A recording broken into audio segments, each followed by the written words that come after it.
स्वागत है आपका 13वें अध्याय में, है ना। आर प्रोग्रामिंग सीखने की क्रम में 13वां अध्याय फंक्शंस। ठीक है, फंक्शंस करेंगे आज हम। फंक्शंस आर में थोड़े से कॉम्प्लेक्स होते हैं, पर हम उस कॉम्प्लिकेटेड वर्जन को आज नहीं करेंगे, बट हम करेंगे जरूर। ठीक है ना। आज हम वो करेंगे जो बहुत ही सिंपल और बेसिक है। ठीक है, तो सबसे पहले फंक्शंस आर में दो तरह से डिफाइन कर सकते हो। एक एनोनिमस होता है जिसका कोई नाम नहीं होता, और दूसरा जिसका नाम होता है। ठीक है, अब फंक्शंस लिखते कैसे हैं? अच्छा, फंक्शंस लिखने के लिए कीवर्ड जो यूज होता है वो होता है फंक्शन। हर लैंग्वेज में अलग अलग होता है, जैसे पाइथन में डेफ होता है, ठीक है ना। आर में फंक्शन कीवर्ड होता है। इसके अंदर जो वैल्यू होती है, जो फंक्शन जब आप लिखते हो तो उसको आपको ओपन क्लोज पैरेंथेसिस के अंदर कुछ पास करना होता है। जरूरी नहीं कि आप पास करो, पर यूजुअली हम पास करते हैं। इसको हम बोलते हैं पैरामीटर या आर्ग्यूमेंट। ऑल्दो दोनों में थोड़ा सा अंतर है, ठीक है ना।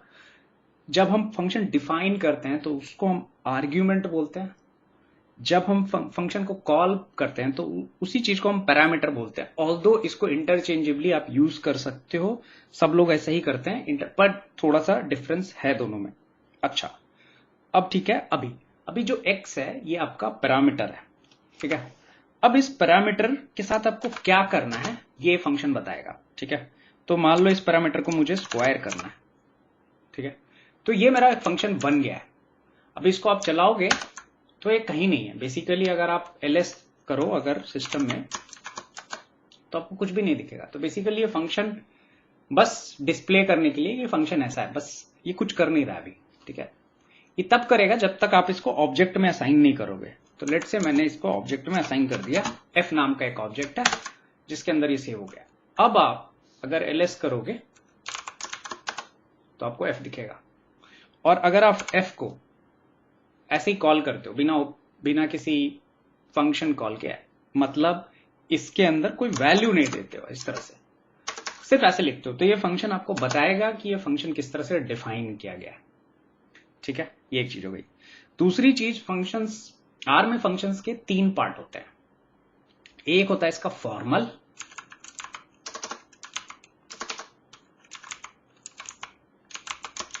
ठीक है।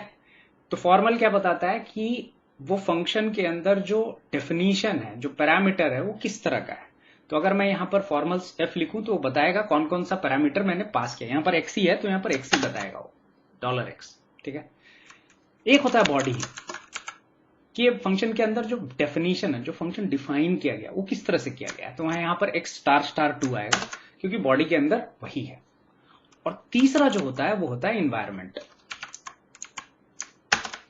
तो चूंकि ये फंक्शन ग्लोबल इन्वायरमेंट के अंदर डिफाइन किया हुआ है, इसीलिए इसका जो इन्वायरमेंट है वो ग्लोबल इन्वायरमेंट है। एक और इन्वायरमेंट होगा जो फंक्शन अपने अंदर इनक्लोज करता है। तो दो इन्वायरमेंट है, एक इस फंक्शन के बाहर, मतलब ये जो रीजन है, आप ऐसा बोल लो, ये जो रीजन है ये एक इन्वायरमेंट है, और इस करली ब्रेसेस के बाद का जो रीजन है वो भी सेम इन्वायरमेंट है। Both are global environment. एक इन्वायरमेंट इसके अंदर भी है।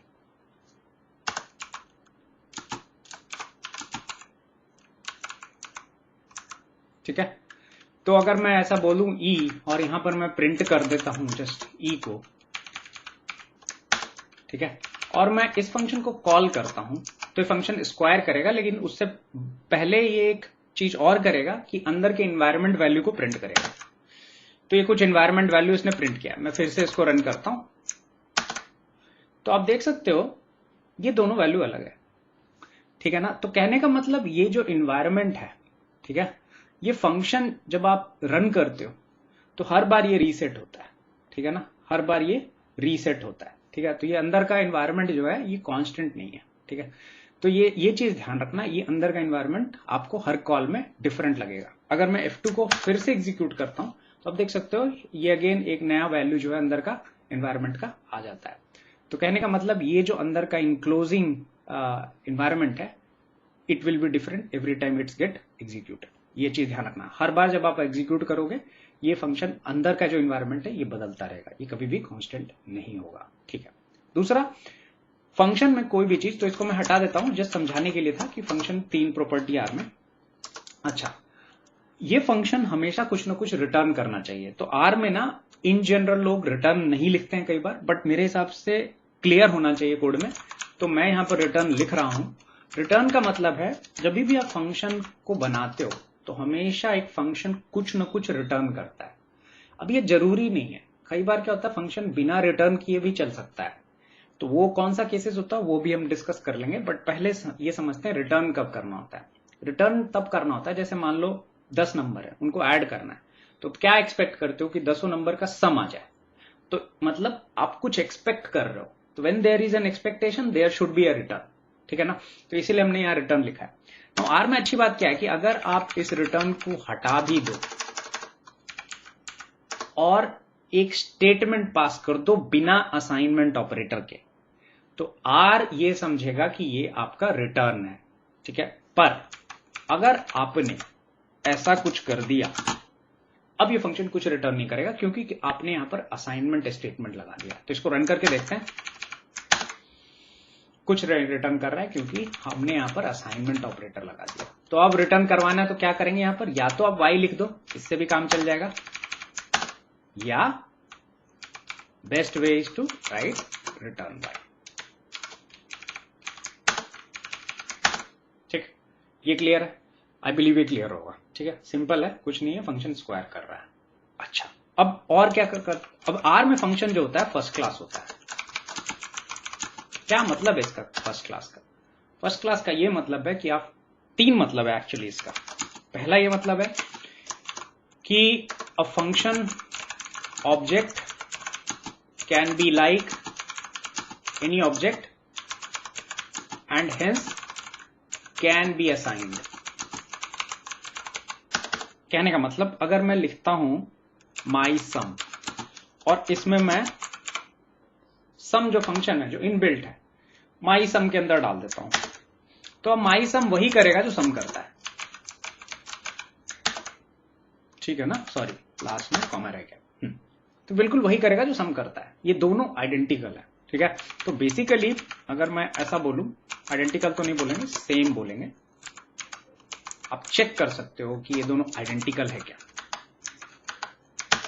तो ये ट्रू आ रहा है, तो आइडेंटिकल भी है, ठीक है ना। सेम भी है और आइडेंटिकल भी है, दोनों में डिफरेंस होता है। क्या डिफरेंस होता है अगर नहीं किया डिस्कस मैंने तो मैं बता देता हूं, x इक्वल टू 2 और y equal to 2l, x equal to y, sorry दोनों को ट्रू, बट अगर मैं ऐसा लिखूं आइडेंटिकल और x कॉमा y तो ये फॉल्स होगा। क्यों? क्योंकि एक डबल है दूसरा इंटीजर है, तो आइडेंटिकल जो होता है काफी सेंसिटिव होता है डेटा टाइप के लिए, ठीक है। सो एनीवेज, तो पॉइंट ये है कि आप फंक्शन को असाइन कर सकते हो, ठीक है। अच्छा, ऐसा नहीं है कि आप फंक्शन को इस तरह से असाइन कर सकते हो, दूसरे ऑब्जेक्ट में भी रैप कर सकते हो। फॉर एग्जाम्पल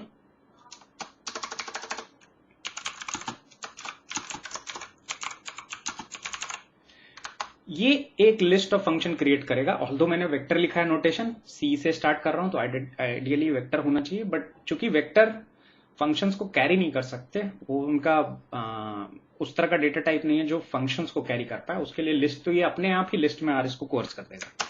तो अगर मैं लिस्ट को प्रिंट करूं तो आप देख सकते हो ऐसा कुछ है।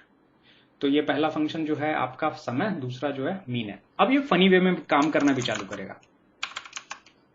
इसको मैं अगर ऐसा लिखूं तो ये चलता है और वो बहुत ही बढ़िया चलता है। क्यों? क्योंकि पहला जो फंक्शन है आपका वो क्या है, वो है सम।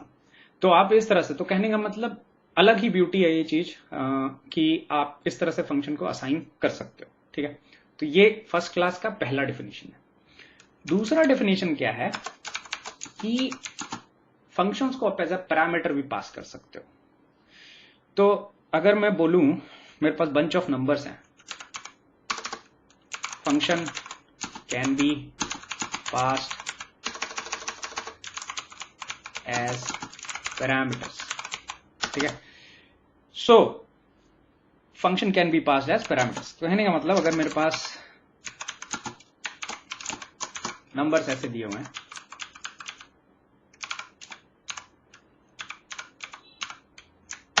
ठीक है, अब मेरे को इसका ना मीन एब्सोल्यूट डेविएशन निकालना है। तो हम कैसे क्या करते हैं इसके लिए? मीन एब्सोल्यूट डेविएशन का मतलब है कि मीन से कितना दूर है उसका एब्सोल्यूट वैल्यू, और फिर फाइनली उन सबका एक एवरेज वैल्यू हम निकाल सकते हैं। ऐसा कुछ होता है मीन एब्सोल्यूट डेविएशन का डेफिनेशन। तो हम क्या करेंगे, सबसे पहले हम म्यू कैलकुलेट कर लेते हैं, विच इज मीन ऑफ वेक्ट, ठीक है।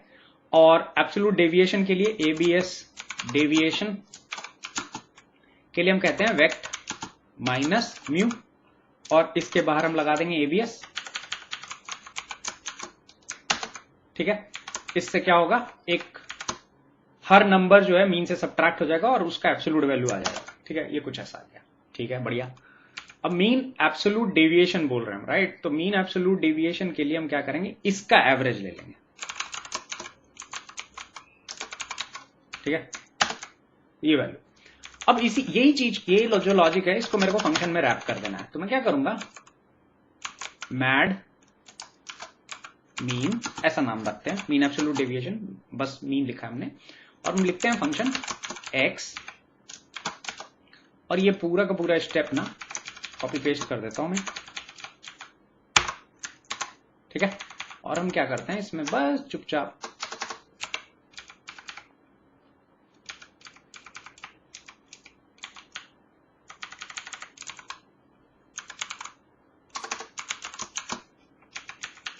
बस ये हो गया आपका मीन एब्सोल्यूट डेविएशन, ठीक है। अब इसको मैं रन करता हूं, ठीक है, और मैं ऊपर जो वेक्ट लिखा है उस पर डालता हूं, सेम वैल्यू आ रही है, तो मेरा फंक्शन बढ़िया काम कर रहा है, ठीक है। अब इमेजिन किसी ने मेरे को बोला कि मेरे को मीन एब्सोल्यूट डेविएशन नहीं चाहिए, मेरे को मीडियन एब्सोल्यूट डेविएशन चाहिए। कहने का मतलब, ये जो मीन है ना, इसको आप रिप्लेस कर दो मीडियन से, बाकी कुछ चेंज नहीं करना है। तो आपके पास दो ऑप्शन है, एक तो इस फंक्शन को आप पूरा एज इज रिप्लेस कर दो, ठीक है, पर वो थोड़ा सा ऑड है। उसकी जगह हम क्या करते हैं, बड़ा सिंपल काम करते हैं, यहां पर एक और पैरामीटर डिफाइन कर देते हैं फन, और यहां पर मीन के जगह लिख देते हैं फन, ठीक है। अब इस वेक्ट के अंदर यहां पर सेकेंड पैरामीटर में मैं लिखता हूं मीन। अब ये मीन एब्सोल्यूट डेविएशन काम चल रहा है।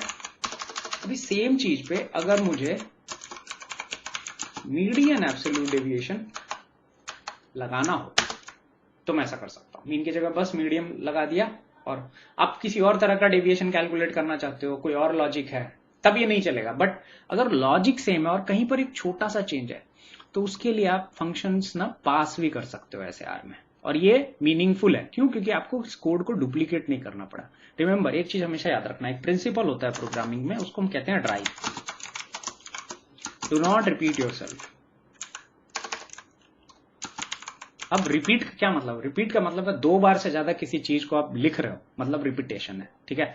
तो जैसे ही आप दो बार से ज्यादा किसी भी सेम चीज को आप टाइप करने लगो, तो दिमाग में एक चीज डालना, क्या फंक्शन लिखना ज्यादा समझदारी है? अगर इसका क्वेश्चन हाँ है तो try writing your own function, ठीक है। तो यहां पर फॉर एग्जाम्पल एक ही छोटा सा चेंज था, राइट, कि यहां से मीन से मीडियम करना था या कुछ और भी करना होगा, तो उसको आप फंक की जगह डाल करके इस तरह से एक फंक्शन को मल्टीपल वे में यूज कर सकते हो, ठीक है। तो ये एक बहुत ही इंटरेस्टिंग वे है, ठीक है। अच्छा, ये चीज यहीं खत्म नहीं होती है, आप इसको सोचो तो ऐसा भी कुछ कर सकते हैं। चलो इसको हम ना दूसरे लेक्चर में देखेंगे, जहां पर हम फंक्शनल कवर करेंगे। आई थिंक वो ज्यादा हो जाएगा इस लेक्चर के लिए। तो आई बिलीव ये पार्ट भी समझ में आ गया होगा कि function can be passed as parameter. तो किसी भी फंक्शन को आप पैरामीटर की तरफ भी पास कर सकते हो। थर्ड और लास्ट चीज जो आर में फंक्शंस को फर्स्ट क्लास बनाती है, वो होती है क्लोजर की प्रॉपर्टी। हमने थोड़ा सा इसको ऑलरेडी डिस्कस कर लिया। अगर आप आर में किसी भी फंक्शन को देखोगे ना, उसका टाइप ऑफ, तो ये बिल्ट इन है क्योंकि ये सी में लिखा हुआ है, पर ये क्लोजर होगा अगर ये आर में लिखा आएगा, ठीक है। तो कहने का मतलब हर फंक्शन आर में क्लोजर है। ऑल्दो क्लास आप चेक करोगे तो दोनों फंक्शन आएगा। एक और टाइप ऑफ होता है, अगर मैं टाइप ऑफ देखूं, मैं बोलता रहता हूं कि ये वाला चीज भी फंक्शन, इसका भी टाइप ऑफ देखो तो ये स्पेशल है। तो जितने भी नोटेशन वाले आपको फंक्शन दिखेंगे ना, वो स्पेशल, ये भी सी में लिखे हुए हैं। तो इसका मतलब ये जो बिल्ट इन और स्पेशल है, ये वैसे फंक्शंस हैं जो बेसिकली जिनको आप छू नहीं सकते बिल्कुल भी, जिनका इंप्लीमेंटेशन आपको कभी नहीं समझ में आएगा क्योंकि वो नजर नहीं आता, बट इनका इंप्लीमेंटेशन आपको दिखता है आर में। फॉर एग्जाम्पल मीन के लिए हम सीधा सीधा ऐसा कर दें, मीन डॉट डिफॉल्ट लिखें तो ये पूरा का पूरा मीन का इंप्लीमेंटेशन हमको दिख जाता है। अच्छा, मीन अगर लिखोगे तो इंप्लीमेंटेशन नहीं दिखेगा क्योंकि ये मेथड डिस्पैच यूज हो रहा है यहाँ पर, और अभी मेथड डिस्पैच क्या होता है इसके लिए चैप्टर नहीं है, बट मेथड डिस्पैच यूज हो रहा है। क्यों पता मुझे, क्योंकि यहाँ पर यूज मेथड करके मीन लिखा हुआ है, और मेथड डिस्पैच की वजह से हम मीन का एक्चुअल इंप्लीमेंटेशन यहाँ पर थोड़ा सा हाइड किया हुआ है, एब्स्ट्रैक्ट किया हुआ है, बट एक्चुअली इसका इंप्लीमेंटेशन मीन डॉट डिफॉल्ट में आपको दिख जाएगा। अगर किसी भी मेथड में आपको इस तरह से, किसी भी फंक्शन में अगर इस तरह से आपको यूज मेथड दिख रहा हो तो उसका डिफॉल्ट पे आप जा करके उसका एक्चुअल इंप्लीमेंटेशन चेक कर सकते हो। ठीक है, सो जैसे फॉर एग्जांपल प्लॉट, इसका भी ऐसे ही है। ठीक है, प्लॉट डॉट डिफॉल्ट, तो ये उसका एक्चुअल इंप्लीमेंटेशन। तो इस तरह से ना चीजों को आप देख सकते हो आर के अंदर। ओके, चलो ठीक है। तो अब क्लोजर क्या प्रॉपर्टी होती है कि मैंने बोला कि एक फंक्शन जो है एक एनवायरनमेंट को कैप्चर कर लेता है। फॉर एग्जांपल ये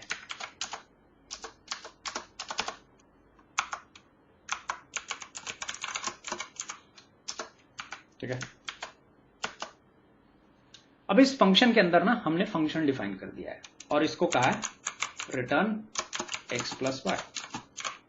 अब इसमें कितने तरह के इन्वायरमेंट इन्वॉल्व है जरा सोचते हैं। एक ग्लोबल इन्वायरमेंट है जहां पर ये डिफाइन हो रहा है, दूसरा पहला जो फंक्शन है उसका इन्वायरमेंट है ये वाला इन्वायरमेंट, ये जो रीजन है। ठीक है, तीसरा जो इस फंक्शन के अंदर का रीजन है ये भी इन्वॉल्व है। ठीक है, ऑल्दो आप क्लोजर लिखोगे नहीं रियल लाइफ में सच बहुत बार, ठीक है ना, शायद ही कभी लिखोगे, ठीक है, बट पता होना चाहिए। तो ये जो प्रॉपर्टी है ना कि फंक्शन के अंदर फंक्शन और इन्वायरमेंट को आप कैप्चर कर पा रहे हो, इसको कहते हैं क्लोजर। ये प्रॉपर्टी जो होती है क्लोजर की प्रॉपर्टी होती है। अब ये फंक्शन मान लो ऐसा है, अब मैं कहता हूं sum2, मैं एक फंक्शन बना रहा हूं, अब इसमें मैं 2 पास कर देता हूं। अब ये sum2 को आप देखोगे ना, ये फंक्शन है, एक्चुअली ये फंक्शन है जिसके अंदर ये इंप्लीमेंटेशन आपको नजर आएगा। ठीक है, अब इस sum2 में ना आप कुछ भी पास करोगे ना उसमें 2 ऐड हो जाएगा, 6। ठीक है, 7।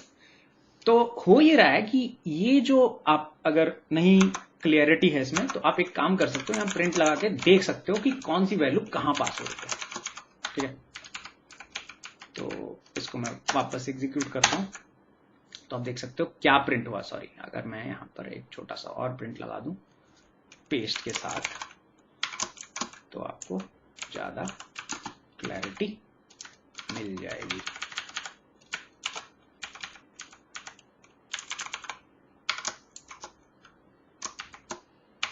ठीक है,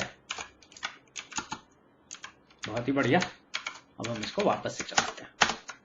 सो ये जो पास किया आपने, ठीक है, ये x में गया है। अब ये जो है ये एक फंक्शन है, इसका आप टाइप ऑफ चेक करोगे ना तो ये क्लोजर है, फंक्शन है मतलब। ठीक है, सो ये फंक्शन है और इसको एक और पैरामीटर चाहिए क्योंकि अंदर के फंक्शन को एक और पैरामीटर चाहिए। ठीक है ना, तो हमने x ऑलरेडी पास किया हुआ है, हमको y चाहिए, तो हमने जो भी y किया है उस वो जो है इस वैल्यू से ऐड हो जाएगा और आपको एक फाइनल वैल्यू मिल जाएगी ना। आप ये क्लोजर की प्रॉपर्टी होती है कि ये इन्वायरमेंट सेव करके रखता है। तो इसके अंदर जो इन्वायरमेंट है ये देखो, ये वाला इन्वायरमेंट ये सेव है। ठीक है, इसके अंदर जो कुछ भी होगा वो फाइनली इस फंक्शन में रिटर्न होगा। ठीक है, अच्छा अभी ये तो हो गया। अभी एक क्वेश्चन दिमाग में आ सकता है, इतना मशक्कत क्यों करना है भाई, मतलब सिंपल ये लिख सकते हैं ना। और आप बिल्कुल सही बोल रहे हो, बिल्कुल ये लिख सकते हैं, कोई दिक्कत नहीं है। ठीक है, अब मान लो इसका नाम रखता हूं fs। ठीक है, और मैं सीधा fs को 2 + 3 ऐसा कर सकता हूं। ठीक है, बट यहां पर देखो आप ना एक तरह का ये और इसमें एक ही अंतर है कि ये फंक्शन में भी आप इसको 2 पैरामीटर के साथ जनरलाइज कर सकते हो, हर जगह ये चलेगा, कोई दिक्कत नहीं होगी। बट यहां पर ना फैक्ट्री क्रिएट कर सकते हो बहुत सारा। ठीक है ना, जिसमें आप एक वैल्यू डाल दिया, जैसे sum2 के लिए मैंने बता दिया कि ये 2 ही ऐड होगा, मैं एक sum3 भी बना सकता हूँ। राइट,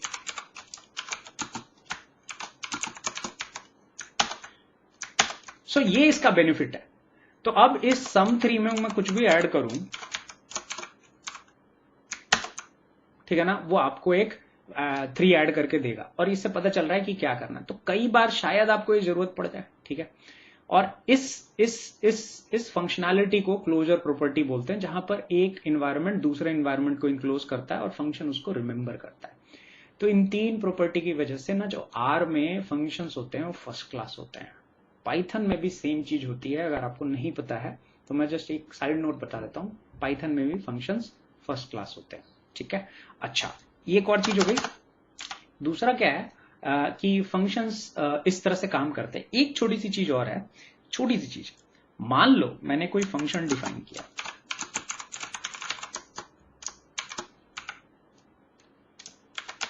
और उसमें लिख दिया रिटर्न x + 2 और x क्या है मैंने बताया नहीं। अब इसको मैंने चला दिया, ये चल गया। ये चल इसलिए गया क्योंकि ऑलरेडी मेरे ग्लोबल इन्वायरमेंट में x डिफाइंड है। तो अगर मैं rm x कर दूं और इसको चलाऊं वापस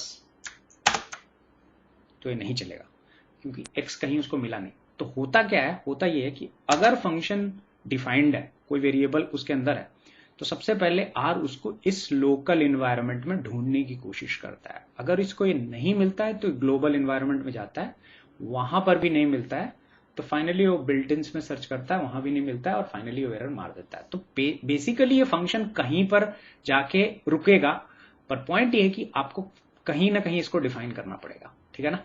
तो यहां पर ये फंक्शन काम नहीं करेगा। हाँ, अगर मैंने इस लाइन से पहले ऐसा लिख दिया और इसको चला दिया तो ये चल जाएगा, ठीक है ना। तो ये चीज ध्यान रखना। अच्छा, अगर आपको कभी लगे ये दोधारी तलवार है जो बताने जा रहा हूं, ध्यान रखना, मत करना ऐसा। वैसे तो इसका ऐसा कोई बहुत बड़ा यूज केस नहीं है। मान लो इस x को आपको ऑल्टर करना है अंदर, मतलब फॉर सम रीजन, आप, मुझे नहीं मालूम क्यों ऑल्टर करना है, मतलब अगर आप, अच्छा ये जो x अंदर है ना, पहले ये कर लेते हैं। तो x को मैंने 2 बोला, fn के अंदर x ऑलरेडी डिफाइन है, तो मैं इसको कितनी बार भी रन करूं 7 ही आएगा। 100 बार भी रन करोगे 7 ही आएगा, क्योंकि अंदर x जो है इस x को ओवरराइड कर रहा है। पर x की आप वैल्यू देखोगे ना, ये 2 ही है, क्योंकि ग्लोबल इन्वायरमेंट में x की वैल्यू 2 पड़ी हुई है। बट आप चाहते हो कि ग्लोबल इन्वायरमेंट को मैं यहां से ओवरराइड कर दूं, तो इट्स पॉसिबल। आपको यहां पर डबल हेडेड एरो यूज करना है बस। x की वैल्यू 2 है, फंक्शन चला दिया, x प्रिंट करता हूं 2 आएगा, फंक्शन चलाया, अभी वापस x प्रिंट करता हूं, अब देखो ये 5 हो गया। तो ये जो एरो है ना, ये ग्लोबल इन्वायरमेंट को ओवरराइड कर देता है, ठीक है। सो ये एक साइड नोट में इंफॉर्मेशन था, ठीक है ना। अच्छा, फंक्शन में जो अभी अगर किसी दूसरे लैंग्वेज से आ रहे हो, जावा या C++, तो उन लैंग्वेजेस में कंसेप्ट है pass by parameters, pass by values, pass by reference, है ना, इस तरह से कुछ कुछ बोलते हैं अपन, पास बाय पॉइंटर्स। आर में ऐसा कुछ नहीं होता। आर में एक ही चीज होती है, पास बाय प्रॉमिस, ठीक है ना। तो हमने प्रॉमिस डिस्कस नहीं किया है, वो थोड़ा सा एडवांस टॉपिक है, हम उसको लेटर पार्ट में डिस्कस करेंगे। एक दूसरा लेक्चर लूंगा फंक्शन का, जिसमें हम एडवांस फंक्शन स्टफ देखेंगे, जहां पर हम प्रोमिसेस को डिटेल में देख लेंगे, ठीक है ना। तो यही है फंक्शन में, इतना है। अगर इतना आपको पता है तो आपका 80-90% टाइम्स आपको दिक्कत नहीं होगी। आपको प्रोमिसेस और लेजी वैल्यूएशन के बारे में नहीं भी पता है तो आपका काम हो जाएगा, बट पता होना चाहिए मेरे हिसाब से, उससे ज्यादा चीजें क्लियर होती है। तो आई होप ये लेक्चर समझ में आ गया हो, फंक्शंस कैसे काम करते हैं आर के अंदर, ठीक है। अगले टाइम के लिए चलिए, धन्यवाद सुनने के लिए, ठीक है। अगले टाइम के लिए मिलते हैं, बाय बाय, टेक केयर और जय हिंद।